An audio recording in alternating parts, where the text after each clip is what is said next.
This is take two. The first two, basically, I'm not going there. Electronic things are just going wonky on me for the past few days. Just want a reminder, everything is for entertainment purposes only. The disclaimer is down in the box. If you would like to have a private reading, email me. I get back to people within 24 hours. The Venmo account is for my fiber fund, yarn fund, is down there also. I want to thank everybody who watched yesterday's live stream. I'm sorry there were technical difficulties, but I'm one of these people where electronic things like to go bonkers on me. Literally bonkers. So yesterday, the electronics, the live stream, the programs weren't working correctly. And now today, this is the third time I'm filming this video. The first two were just, it's not good. Not good at all. So here we go again. Like I said, everything is for entertainment purposes only. On the last one, I did have some stuff break through, and that's for my own information, what I was able to reveal, and I took notes on. And when that happens, I have to hold back the information for a little while because the world isn't ready for it. That's the best way I can say it. One thing I did notice today, Camilla is becoming more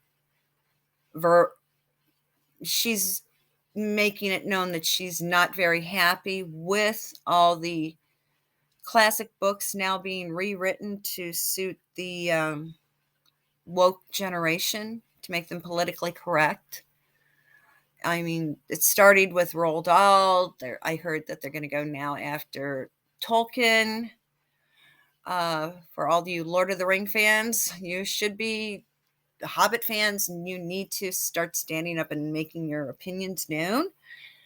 And most recently, the next author they're planning on making politically correct is Ian Fleming. Hey folks, don't you realize Ian Fleming is the guy who created James Bond?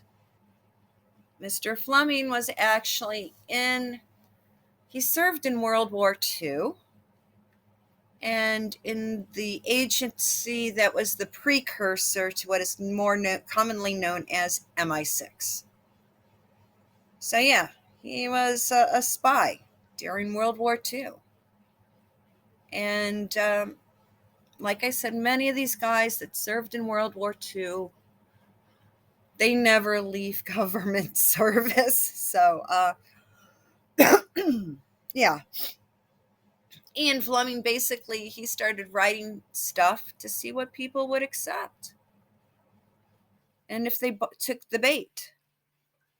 So, if people, Hollywood, some of these well-known authors, they write about things that are already happening to test the waters to see if little Joe Schmo down the street can handle when the real information is released. So yeah, everyone thinks, oh, this is like super science fiction.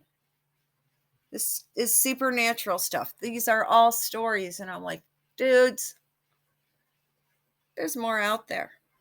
This is reality. They're seeing if you can handle it. But we know, hey, some people can't see past their nose, and they're going to listen to stuff, and they're good little lemmings. And if somebody tells them, oh, you have to go do this, and then jump off the cliff into the raging waters, they're going to do that. And it's disgusting. We have to get back. Kids have to start reading things that they need actually a dictionary in their hand. They need to have a book put in their hands. Take away the electronic stuff. They have to improve their critical thinking. We have to start teaching these young kids in this group that's like between 25 and 45 that they have to think and learn how to deal with things that they don't like, instead of going and whining that their feelings are hurt by so and so. No. How do you fix the issue that you don't like? I mean, if you're going to start whining, I think your next point of mode of transportation may be a freaking boxcar. So stop whining. You're not in a boxcar, and learn how to deal with it, you fools. Hey, I grew up with that information. I grew up with that line, and I think I turned out pretty well. Okay, so I don't have tolerance for idiots. Yeah. Least of all people who say, oh, they went to this and they went and did that. And I'm like, get a grip. People have, yesterday during the live stream, I did get a lot of questions about Rachel. And something that I should have mentioned yesterday, but I kept it to myself. I saved it for today's broadcast. Okay, on Thursday afternoon, Duchess of Narcissus, she had her live stream. This was on the 23rd. And I'm in the later half, and I kind of cracked a joke that possibly that maybe Rachel will wait till the middle of the big thing that's happening on May 6th, and I'm not talking the birthday party, that she's going to fake starting a miscarriage. Yesterday morning, before I went on my live stream, I listened to another YouTube creator, a lady who always has her two gorgeous Cavalier King Charles Spaniels, which are she has her two doggies are tricolors, absolute snuggle puppies. She kind of mentioned the same thing, that she may pull a stunt and try to say, oh, I'm having a miscarriage, and have to be taken out by ambulance and interrupt the ceremony. So I thought that was kind of cool. Something I mentioned on Thursday was then in a video that was released on Saturday from another creator. So I guess, hey, Blair, I guess somebody from Lady C's channel is watching yours now. So I think that's kind of cool. But getting back to the California cutie, more stuff is coming out about her. They keep dredging up that guy Joe, who's in the pictures from when she was attending Northwestern. I get the feeling those are from a dance. Every spring, the sororities and fraternities have like a big formal, basically a spring dance prom. And quite often the different sororities then choose, oh, well, all of our girls are going to wear navy blue this year. And the person that we nominate for like the prom queen court from our sorority, she'll wear white, where all her sorority sisters will wear navy blue. That's why they all have the matching wrist corsages. And then if you're standing up in a wedding, why do you have a wrist corsage and then a bouquet? That doesn't make sense. So I think this was from a school dance. And, but that's what I think is going on. And now there's this stuff coming up saying that a pair of twin boys in their late teens are now knocking on the door of the house up near Santa Barbara. I'm like, this doesn't make sense. Really does not make sense. So, if they are really supposedly hers, maybe they ought to go and talk to their grandfather, their alleged grandfather, do a little bit of DNA, spit into a test tube, scrape the inside of their mouth, and I'm sure there would be some genetic links right there. Okay? Or I'm sure they could get some DNA from some of Doria's family members who were not invited to anything big, so they probably are a little bit, their noses may be out of joint. So here are these two guys from Brazil. They can spit into a cup, scrape the inside of their mouth, and get a little bit of this from Rachel's dad. And then they can go to her mom's side, because I'm sure there's a cousin who's willing to, doesn't she have a brother or something like that? They can get some DNA from there and then prove it out. Just like that chick who's saying that she's that Maddie McCann, that little girl that went missing. No, I mean, if she really was, there would have been a DNA test immediately. Even now, when kids come back after being like lost in their faces on a milk carton, the first thing people do now is a DNA test, because there's too many imposters out there. So it's time for whoever these guys, hey, spit into a test tube and do a DNA test.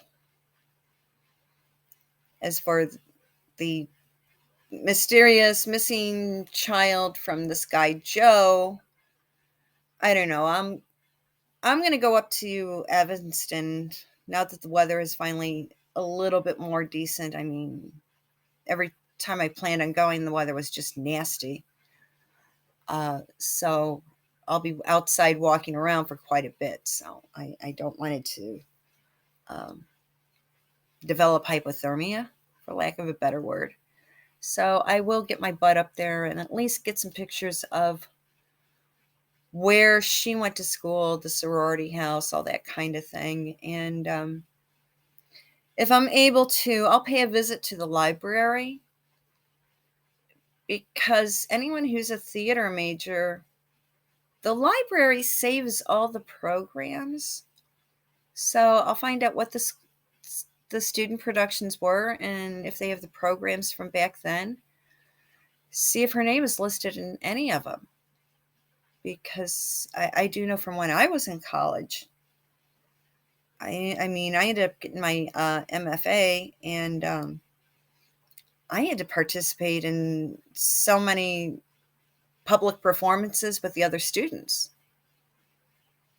Yeah, somewhere out there may be,